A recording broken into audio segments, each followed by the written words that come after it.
Welcome students. आज हम आपकी पुस्तक अमृत संचय के पाठ 8 प्रतिध्वनि को पढ़ेंगे। इस पाठ में प्रतिध्वनि का मतलब है कि किसी के द्वारा कही गई जो बातें हैं वो दोबारा से किसी को सुनाई देनी, उसकी आवाज़ दोबारा सुनाई देनी। अब चलिए इस पाठ में क्या होता है इसको हम अच्छे से पढ़ते हैं। ये एक ऐसी स्त्री की कहानी है जो कि किसी के द्वारा कही गई व्यंग को जो है उसकी व्यंग से कही गई बातें जो हैं उसके कानों में बाद में भी उसके गूंजती रहती हैं। ये उसी के बारे में स्टोरी बताई गई है। तो चलिए अब इस पाठ को हम विस्तार से पढ़ते हैं। मनुष्य की चिता जल जाती है और बुझ भी जाती है, परंतु उसकी छाती की जलन द्वेष की ज्वाला संभव है, उसके बाद भी धक धक करती जला करती है।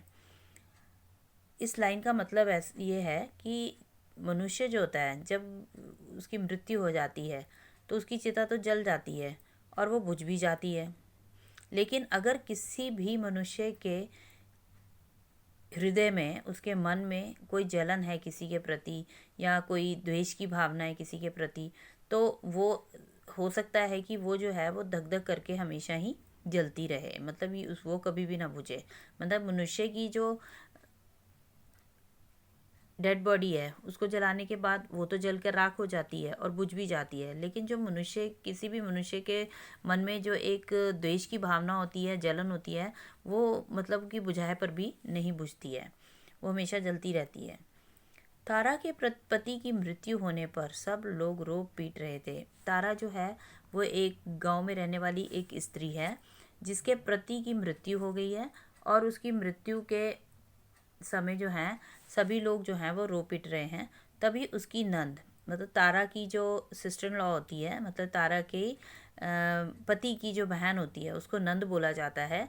तो तारा की जो नंद होती है वो अपने भाई के मरने पर भी रोदन के साथ व्यंग भरे स्वर कहती है। वो अपनी भाभी जो होती है ना, तारा उसकी भाभी होती है और तारा के पति की जो बहन होती है वो उसकी नंद होती है। तो वो जो है वो उसको तारा को कुछ व्यंग भरे स्वर में कहती है, अरे भैया रे, किसका पाप किसे खा गया रे। वो अपनी तारा को व्यंग करते हुए कहती है कि किसका पाप किसे खा गया। तभी आसन वैधव्य ढेलकर, कि अभी हाल में ही वो विधवा हुई थी तारा जो थी, उसको झेलती हुई भी उसके अपने कान जो है वो ऊंचा करके तारा के कहे गए वे तीक्ष्ण व्यंग, कि बहुत एकदम तीखे जो व्यंग जो उसने किए थे उसके ऊपर, तारा के ऊपर नंद के द्वारा, वो उनको सुनते हुए इतनी चारों तरफ रोने की आवाज़ें आ रही होती लेकिन वो फिर भी ऊंचे अपने कानों को ऊंचा करके वो उसकी बात को इतने कोलाहल में भी सुन लेती है, अपनी नंद की कही हुई बातों को, उसके किए गए व्यंग को। तारा संपन्न थी इसलिए वैधव्य उसे दूर से ही डराकर चला गया। अब तारा जो थी वो एक रिच लेडी थी। वो संपन्न का मतलब होता है कि वो एक धन संपत्ति वाली लेडी थी, रिच लेडी थी। तो इसलिए वैधव्य का मतलब कि उसको जो विधवा होना था वो उसको दूर से ही डरा कर चला गया। ऐसा क्यों कहा गया है? क्योंकि बेटा जब भारतीय समाज में जब स्त्री जो होती है उसके पति की मृत्यु हो जाती है तो वो बहुत ही असहाय हो जाती है, ठीक है। लेकिन जो तारा जो थी वो, क्योंकि वो एक संपन्न स्त्री थी, एक पैसे वाली औरत थी, तो इसलिए उसको विधवा होना जो था वो दूर से ही डरा कर चला गया, ठीक है। दूर से डरा कर चला गया कि उसको विधवा होने का कोई भी असर नहीं हुआ, उसको पास पैसा था, वो इसलिए आराम से अपना जीवन व्यतीत करने वाली थी। उसका पूर्ण अनुभव वह कभी ना कर सकी। विधवा होने का पूर्ण अनुभव उसे कभी भी नहीं हुआ क्योंकि वो उसके पास पैसा था, उसने कभी महसूस ही नहीं किया कि वो विधवा हो गई है। हाँ, नंद रामा अपनी दरिद्रता के दिन अपनी कन्या श्यामा के साथ किसी तरह काटने लगी, और जो उसकी नंद थी जिसने उसके ऊपर तीक्ष्ण व्यंग किया था वो बहुत दरिद्रता वो बहुत गरीब थी, और गरीबी के कारण ना उसकी जो बेटी थी ना श्यामा, उसकी नंद की बेटी जो श्यामा थी, उसके साथ कोई भी विवाह करने के लिए तैयार नहीं हो रहा था क्योंकि वो काफ़ी गरीब थी। और कुछ समय बाद ही उसके पति की मृत्यु भी हो गई थी और दहेज में कुछ नहीं मिलने वाला था, इसलिए श्यामा से कोई भी ब्याह करने के लिए प्रस्तुत ना होता था। श्यामा जो थी ना, उसकी नंद की बेटी श्यामा, अब वो 14 वर्ष की होने जा रही थी। बहुत चेष्टा करके भी रामा उसका विवाह न कर सकी और काफ़ी जतन करने पर भी वह अपनी बेटी श्यामा का विवाह ना कर सकी। उसकी रामा जो थी, उसकी नंद जो थी, उसका नाम था रामा। तो वो काफ़ी कोशिश करने के बाद अपनी बेटी का ब्याह नहीं कर सकी और इसी दुख में एक दिन वह भी चल बसी। और एक दिन क्या हुआ कि वो अपनी बेटी की शादी ना होने के दुख में जो थी, वो एक दिन वो भी चल बसी। श्यामा निस्सहाय अकेली हो गई। अब जो श्यामा जो थी ना, उसकी नंद की बेटी जो थी, वो बिल्कुल अकेली हो गई। माँ द्वारा किए गए व्यंग के कारण मामी ने भी उसकी ओर ध्यान नहीं दिया। वह अकेली ही गंगा तट पर अपनी बारी से सटे हुए कच्चे झोपड़े में रहने लगी। अब जो मतलब श्यामा की माँ रामा ने जो उसको व्यंग किया था, तो इसलिए तारा को जो उसने व्यंग किया था, तो उस व्यंग के कारण ना उसने उसकी बेटी का कोई भी देखभाल नहीं करी। उसकी माँ की मृत्यु के बाद, अपनी नंद की मृत्यु के बाद उसने उसकी बेटी की कोई भी देखभाल नहीं करी। तो इसलिए वो क्या हुआ कि वो जो श्यामा जो थी ना, वो अकेली ही गंगा तट पर अपनी बारी बेटा कहते हैं कि जैसे किसी के पास आम का छोटा सा एक जगह होती है ना, उसको बारी कहते हैं। बाग तो बहुत बड़ा होता है ना, तो ये एक छोटा सा जो जगह होती है जिसमें उसकी क्यारी टाइप लगी होती है, उसकी बारी में पेड़ लगा होता है आम का, तो वो गंगा तट पर उसके आसपास ही रहने लग जाती है, झोपड़ी बनाकर, कच्ची झोपड़ी बनाकर। मन्नी नाम की एक बुढ़िया, जिसे वह दादी कहती थी, और एक बुढ़िया जो थी गांव की, जिसका नाम की मन्नी था, वो उसको दादी कहा करती थी श्यामा।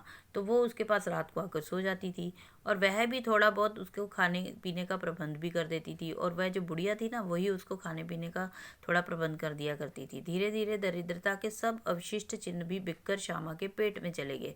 इस लाइन का मतलब यह है बेटा कि धीरे धीरे क्या हुआ कि जो गरीबी के जो बचे हुए, मतलब वो बहुत गरीब थी ना, तो उसके घर में अवशिष्ट मतलब कि जो बचे हुए चिन्ह, मतलब जो गरीबी वाले घर में जो बची खुची चीज़ें जो थी, वो सारी की सारी बिक गई और वो श्यामा के पेट में चली गई। मतलब कि उसने बेच बेच कर अपना पालन पोषण पेट भरा उसने। मतलब अब केवल उसकी आम की बारी ही नीलाम होने के लिए हरी भरी थी। अब जो उसकी आम का जो एक पेड़ बचा था उसके पास, वही नीलाम होने के लिए तैयार था, क्योंकि वो हरा भरा था। वही उसके नीलामी का एक चीज़ बची थी उसके पास। कोमल आतप गंगा के शीतल शरीर में अभी ऊष्म उत्पन्न करने में असमर्थ थी। और जो धूप थी, कोमल धूप, आतप बोला है धूप को, तो कोमल धूप जो थी वो गंगा के शीतल शरीर में, मतलब गंगा जो ठंडा पानी जो था, उसके अंदर अपनी ऊष्मा, अपनी गर्मी पैदा करने में अभी असमर्थ थी, अभी नहीं कर पा रही थी। मतलब किंतु उसकी रोशनी से नवीन किस्ले चमक उठे थे। लेकिन जो कोमल धूप जो थी ना, उसके कारण जो पेड़ों के जो नए नए पत्ते थे वो चमक रहे थे। बसंत की किरणों की चोट से कोयल कूक उठी और बसंत की जो किरणें थी ना, उसके कारण जो कोयल थी वो पेड़ों के ऊपर कूक कूक कर रही थी और आम की कैरियों के गुच्छे हिलने लगे। आम की मतलब जो पेड़ था ना, उसके ऊपर जो कैरियां का मतलब कच्चे आम जो लगे हुए थे, कच्चे आम के जो गुच्छे लगे हुए थे ना, तो वो जो थे वो चारों तरफ हिल रहे थे उस पेड़ के ऊपर। उसकी आम की बारी में भरपूर फल आया था और जो श्यामा जो थी ना, उसकी जो आम की बारी जो थी ना, उसके अंदर भरपूर फल आए थे, बहुत सारे फल आए हुए थे। श्यामा अपने कच्चे घर के द्वार पर खड़ी हुई मेघ संक्रांति का पर्व स्नान करने वालों को कगार के नीचे जाते हुए देख रही थी। अब श्यामा जो थी ना, वो अपने कच्चे घर के द्वार पर खड़ी थी, अपनी झोपड़ी के द्वार पर वो खड़ी हुई थी। और क्योंकि उसकी जो झोपड़ी जो थी वो गंगा तट के पास थी, गंगा तट के किनारे थी ना उसकी झोपड़ी, तो वहाँ पे लोग जो थे वो स्नान करने आ रहे थे मेघ संक्रांति का, तो इसलिए वो उनको नीचे जाते हुए देख रही थी। समीप होने पर भी वह मनुष्यों की भीड़ उसे चींटियों जैसी रेंगती हुई जैसी दिखाई पड़ रही थी।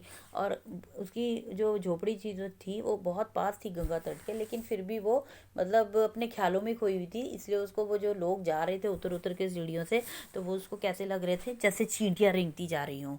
मन्नी ने आते ही उसका हाथ पकड़कर कहा, चलो बेटी, हम लोग भी स्नान कराएं। और मन्नी जो थी ना, उसने उसका हाथ पकड़कर क्या कहा कि चलो बेटी, हम लोग भी स्नान कर कर चलते हैं। जो बूढ़ी बूढ़ी औरत उसके पास रहती थी ना, तो वो उसने कहा मन्नी ने कि चलो हम भी स्नान करके आते हैं। तो उसने क्या कहा, नहीं दादी, आज आज तो अंग अंग टूट रहा है, जैसे ज्वर आने को है। उसने कहा कि ऐसे लग रहा है जैसे मुझे बुखार आने वाला है, मेरा अंग अंग टूट रहा है। मन्नी अकेले ही स्नान करने चली गई। तब वो बूढ़ी औरत जो थी वो अकेले ही स्नान करने चली गई। तारा स्नान करके दासी के साथ कगार के ऊपर चढ़ने लगी, और तारा जो थी ना वो भी स्नान करके सीढ़ियाँ चढ़ने लगी और ऊपर आने लगी। तो श्यामा की बारी के पास ही सही था,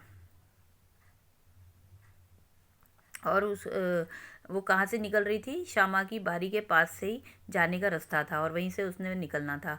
किसी को वहाँ ना देखकर तारा ने संतुष्ट होकर सांस ली, और जैसे ही उसने देखा कि आसपास कोई नहीं है, तो उसने क्या किया कि जो कैरियों से गदराई हुई डाली जो थी, मतलब कि जो पेड़ के ऊपर कच्ची आम के गुच्छे जो थे, वो गदराई हुई डाली जो थी ना, उसके सिर से टकरा गई वो, और डाली राह में झुकी पड़ी थी, और वो डाली जो थी ना वो झुकी हुई थी। तो तारा ने देखा कि कोई नहीं देख रहा, उसने क्या किया, हाथ बढ़ाकर उस कुछ क्यारियों को तोड़ लिया, कुछ कच्चे आमों को तोड़ लिया। सहसा किसी ने कहा, और तोड़ लो मामी, कल तो यह नीलाम होने वाली होना, कल तो यह नीलाम होगा ही। तो उसने क्या कहा कि मामी अब जितने और तोड़ने तोड़ लो, क्योंकि कल तो ये जो पेड़ है ये भी नीलाम होने वाला है।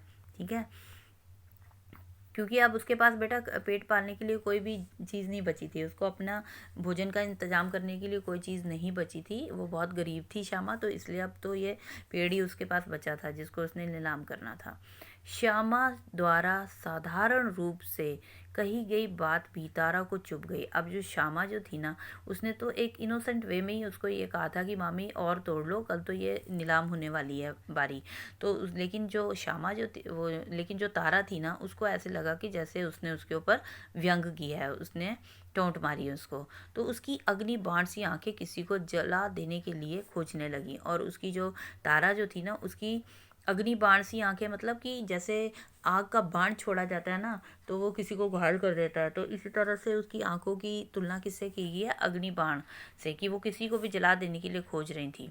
फिर उसे हृदय में बहुत दिन पहले श्यामा की माँ द्वारा कही गई बात प्रतिध्वनित होने लगी, और फिर उसको क्या हुआ कि उसके मन में वो बात याद आ गई, जबकि श्यामा की माँ ने उसके पति की जब मृत्यु हुई थी ना, तो उसके श्यामा की माँ जो थी रामा, उसने उसकी मतलब तारा को व्यंग किया था ना, तो उसको वही बात जो थी ना, उसके बात जो थी ना प्रतिध्वनित होने लग गई एकदम उसके पास।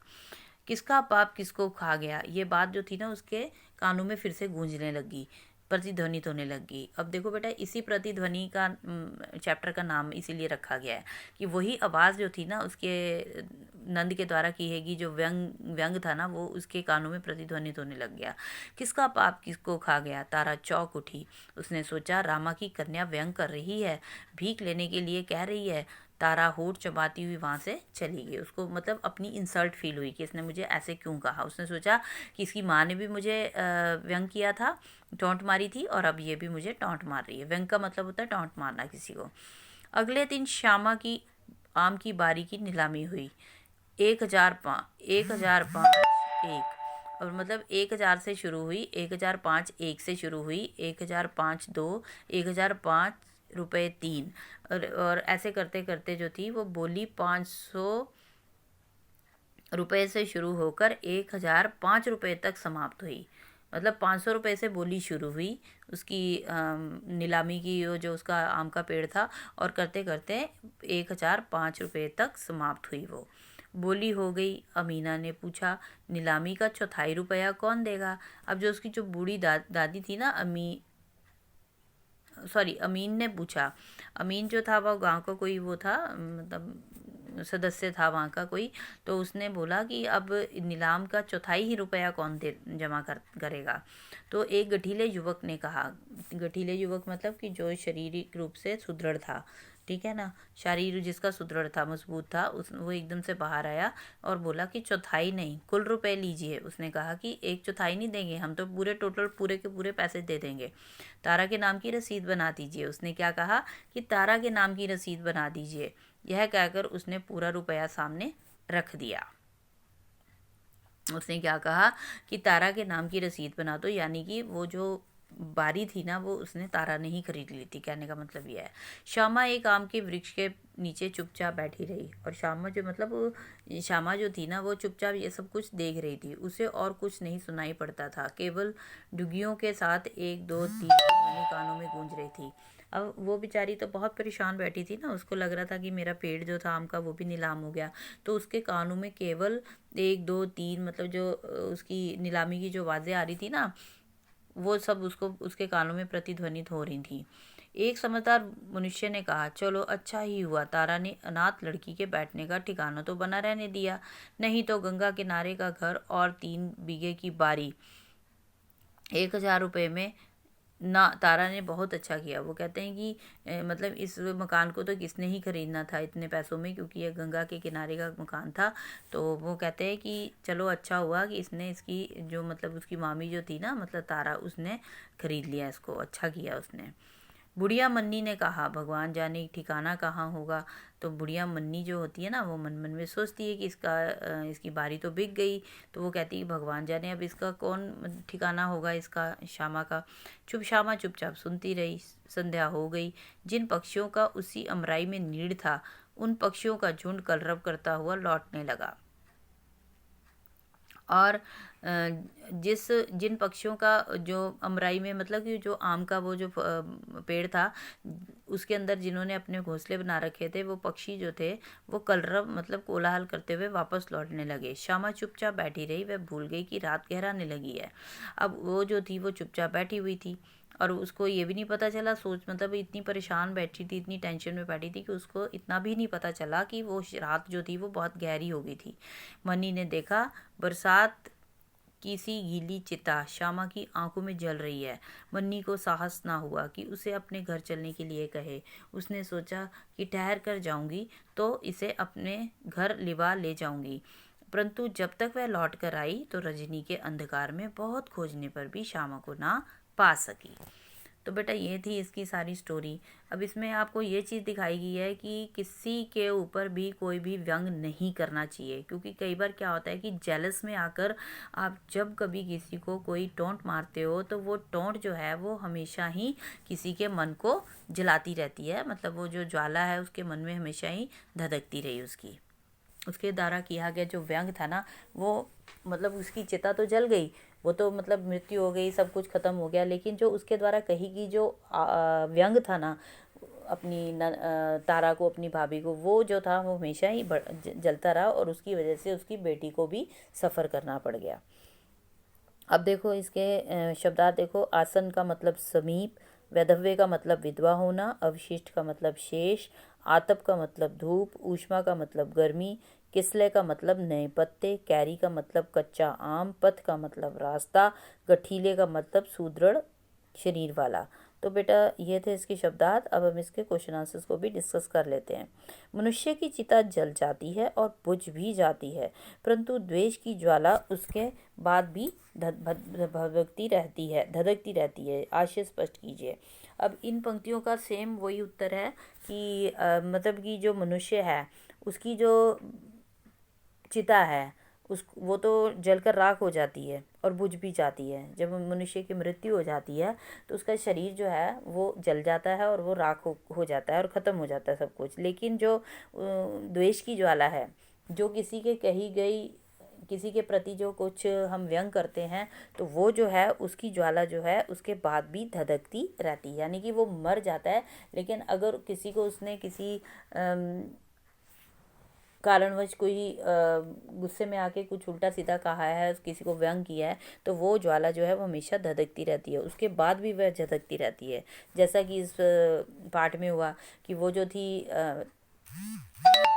उसकी जो नंद थी वो तो रामा जो थी उसकी मृत्यु हो गई, वो जलकर राख हो गई, लेकिन उसने जो व्यंग किया था वो हमेशा ही जलता रहा। मतलब वो हमेशा उसकी आग जो है वो बुझी नहीं, उसके बाद भी वो धधकती रही। यानी कि उसकी जो भाभी थी उसने भाभी को वो चीज़ जो थी वो हमेशा उसके कानों में प्रतिध्वनित होती रही। तारा को क्वेश्चन नंबर 2, तारा को वह दफे दूर से ही डराकर क्यों चला गया। इसका उत्तर बेटा मैंने आपको स्टार्टिंग में ही है आपकी चैप्टर के कि तारा को विधवे दूर से इसलिए आ गया क्योंकि वो एक संपन्न थी, धन दौलत वाली थी, उसके पास बहुत संपत्ति थी। इसलिए जो एक विधवा होने पर, हमारे भारतीय समाज में विधवा होने पर जो एक दुख या कष्ट झेलना पड़ता है, अकेलेपन का दुख और कष्ट जो विधवा होने पर भारतीय समाज में एक नारी को झेलना पड़ता है, वो तारा को नहीं झेलना पड़ा। वो क्यों नहीं झेलना पड़ा? क्योंकि वो संपन्न थी, धन दौलत वाली थी, और उसका पूर्ण अनुभव उसको कभी भी नहीं हुआ कि वह विधवा है। उसके बाद क्वेश्चन नंबर 3 है, रामा द्वारा किए गए व्यंग का विष किसे भोगना पड़ा? इसका उत्तर है, रामा द्वारा किए गए व्यंग का विष जो था उसकी बेटी श्यामा को भोगना पड़ा। क्वेश्चन नंबर 4, तारा के द्वारा नीलामी में बारी कितने रुपए में खरीदी गई? तारा के द्वारा नीलामी में बारी जो थी वो 1500 से लेकर 1005 तक हुई। मतलब कि 500 से शुरू हुई और 1500 तक हुई। मतलब कि नीलामी में बारी जो थी वो 1005 में खरीदी गई। क्वेश्चन नंबर 5, इस कहानी के शीर्षक की सार्थकता बताओ। इस कहानी के शीर्षक की सार्थकता ये है, मतलब ये अब शीर्षक जो है बिल्कुल सार्थक है, क्योंकि उस जो रामा के द्वारा किए व्यंग जो था, उसके द्वारा किया गया व्यंग जो था वो प्रतिध्वनित होकर हमेशा तारा के कानों में गूंजता रहा। ठीक है ना, तो इसलिए इसका नाम जो है वो सार्थक है। तो ये था बेटा आपका सारा चैप्टर। अब आप इसको अच्छे से पढ़ लीजिएगा और इसके प्रश्न उत्तर करके मुझे भेज दीजिएगा। ठीक है, धन्यवाद।